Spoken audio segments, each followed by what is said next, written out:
دوستان نهایت عزیز، سلام خدمت تک تک شما. امیدوار هستم جور صحتمند باشین. بازم از طریق چینل انگلیش کلاس به خدمت هستم. البته یونت 19 هم شما از کتاب پنجمتان بخش لغات است. فراموش نکنین عزیزان چینل شیر کنین با دوستایتان تا اونام سابسکرایب کنن و چینل بیشتر حمایت شوه و بتونیم بیشتر به خدمت شما عزیزا باشیم. خب میریم به طرف کلاس خود. اگر در جریان درس شما سوال داشتین، نظری داشتین، پیشنهاد داشتین، میتونین در اخیر ویدیو با ما در کامنت شیر کنین. میریم به طرف کلاس خود. یونت 19 کتاب پنجم شما و بخش وکابلری. Accordingly. If someone acts accordingly, they act in a way that is suitable. بسم الله الرحمن الرحیم. accordingly معنیش است بر ای اساس و یا نتیجتاً معنا میده. If someone acts accordingly, they act in a way that is suitable. یعنی وقتی اگر شخصی به ای اساس عمل کنه و به روش مناسبی عمل میکنه، اینو میگن accordingly، یعنی به اساس، بر ای اساس. He feels like he did a good job, and his boss should pay him accordingly. He feels like he did a good job. خب او احساس میکنه که کارش خوب انجام داده است.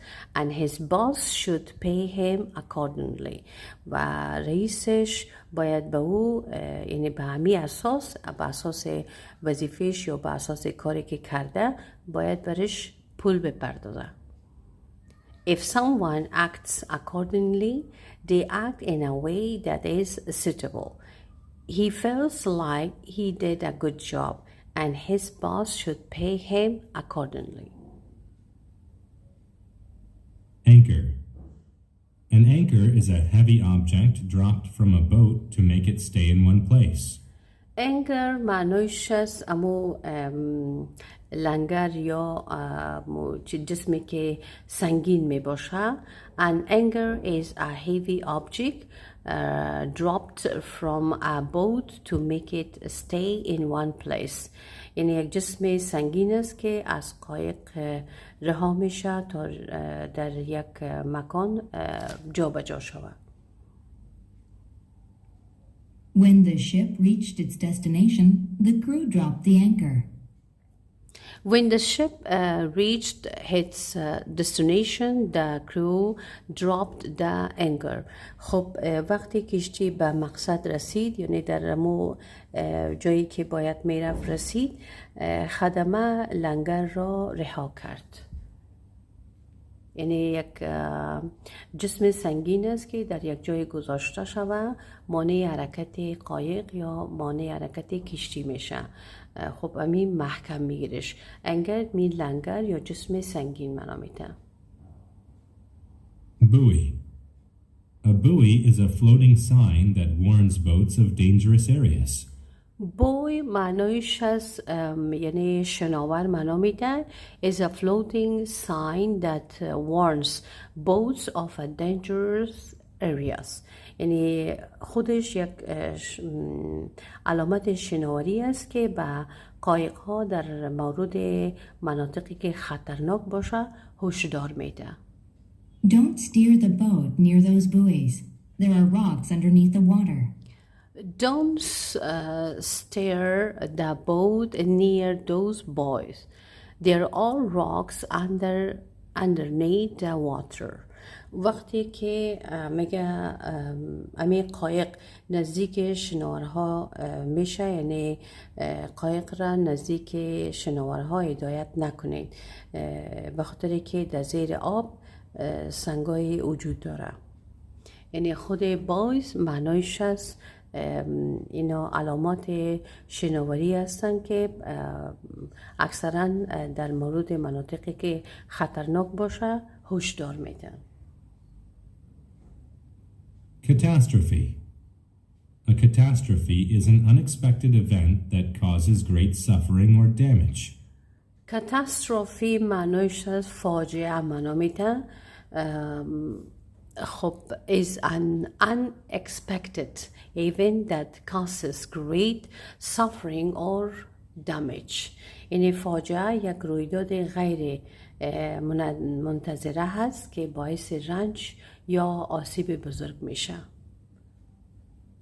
It was a catastrophe for my family when my dad lost his job. It was a catastrophe for my family when my dad lost his job. یعنی وقتی پدرم وظیفه‌اش را دست داد، این برای خانواده ما یک فاجعه بود. Catastrophe means فاجعه معنا میده، یک رویداد یا یک واقعی که باعث رنج و آسیب باشه. Context. Context is the situations that form the background of an event. Context معنایش زمینه معنا میده. Is the situation that form the background of an event. یعنی زمینه موقعیتایی است که یک رویداد را تشکیل میده. They studied the context of the battle before giving their presentation. They studied the context of the battle before giving their presentation. یعنی اونا پیش از ارائه خودشان زمینه نبرد را مطالعه کردن. یعنی در قسمت نبرد اونا مطالعه کردن پیش از اینکه اونا یعنی ارائه کنن یا اما پرزنتیشنشان بتن. presentation means ارائه کردن معنا میده. Designate.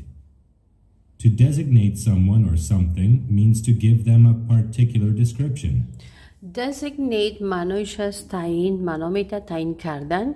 To designate someone or something means to give them a particular description. تعیین کردن یک شخص یا یک چیزی به معنای ارائه یک توصیف خاص می باشه. The famous lighthouse was designated a historical monument. The famous lighthouse was designated a historical monument. یعنی فانوس دریایی معروف به عنوان یک بنای تاریخی تعیین شده. یعنی چیزی که بیشتر ازش تعریف میشه یعنی میگن تعیین کردن. Distort. To distort something means to lie about it. Distort معنایش از تعریف کردن معنا میده. To distort something means to lie about it. یعنی تعریف کردن چیزی به معنای دروغ گفتن در موضوعش می باشه. یعنی به این معنا که درباره یک چیز تعریف دروغ شوه اینه میگن distort. His lawyer distorted the facts so that he would be set free.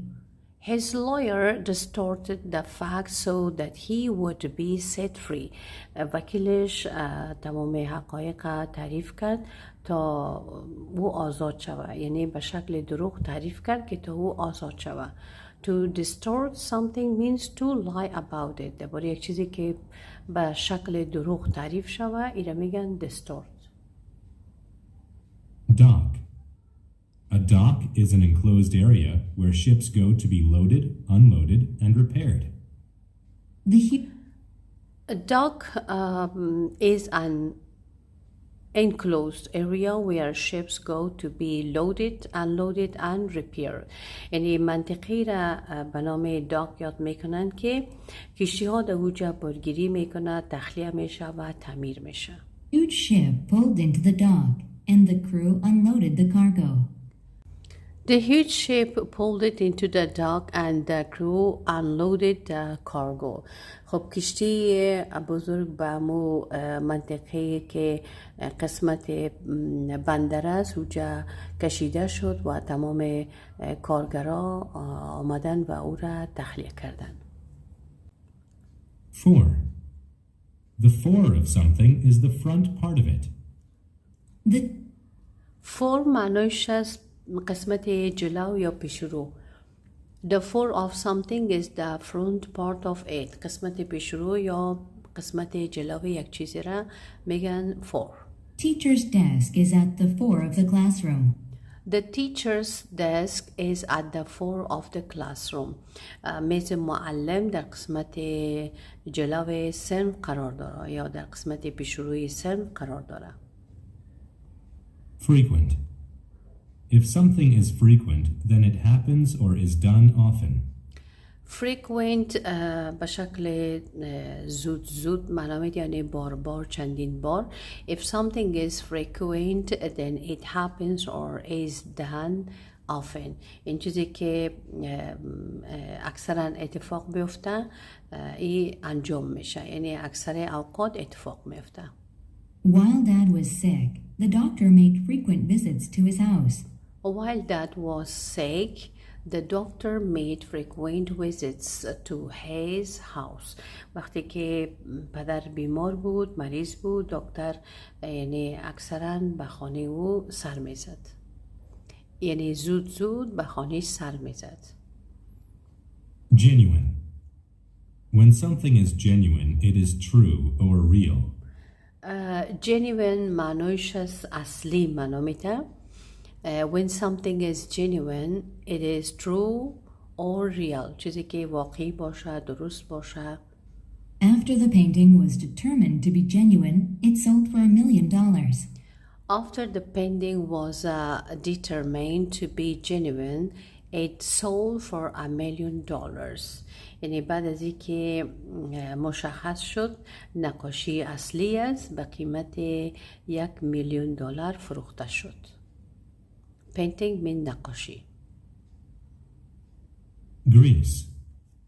Grease is an oily substance put on moving parts so they work smoothly. گریس گریس است که ماده چرب کننده یا روغنی می باشه. is an oily substance put on moving parts so they work smoothly.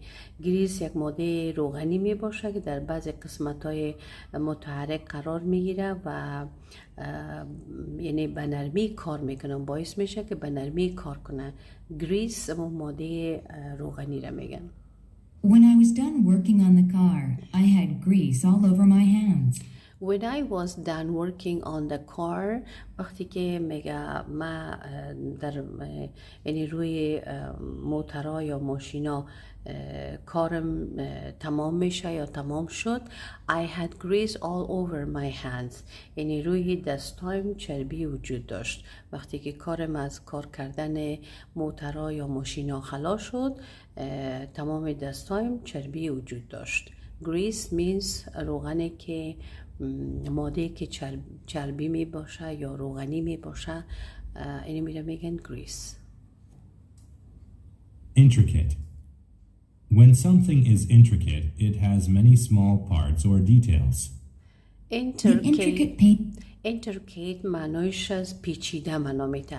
When something is intricate, it has many small parts or details. وقتی چیزی پیچیده است، بخشای کوچک یا با جزئیات زیاد داره. Intricate painting on the quilt was very lovely. The intricate painting on the quilt was very lovely. نقاشی پیچیده روی لحاف بسیار دوست داشتنی بود. Quilt جا لحاف معنیش است. To offset means to use one thing to cancel out the effect of another thing.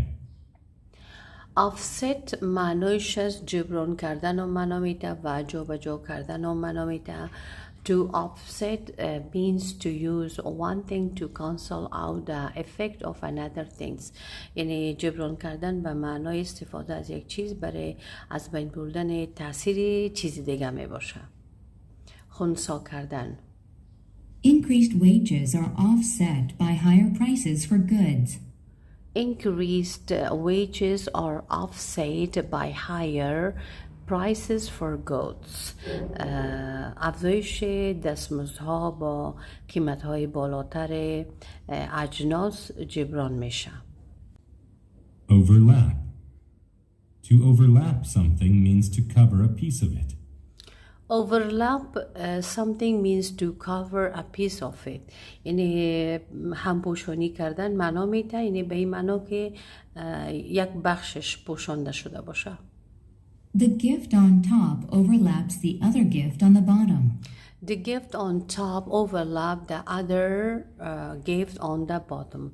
یعنی هدیه بالا با هدیه دیگر در پایین همپوشانی دارد. Precipitate. To precipitate an event means to cause it to happen sooner than normal. Precipitate معنیش از یعنی ناگهانی معنا میده. To precipitate an event means to cause it to happen sooner than normal. یعنی چیزی که سریع اتفاق بیفته یا رویدادی که زودتر اتفاق بیفته اینا میگن precipitate. The violent attack precipitated an all-out war. The violent attack precipitate an all-out war. خب حمله خشونت‌آمیز یک جنگ همه جانبه را تسریع کرد، یعنی زودتر همه را در بر گرفت. precipitate means ناگهانی معنا میده. Second hand. When something is second hand, it has been owned by someone else.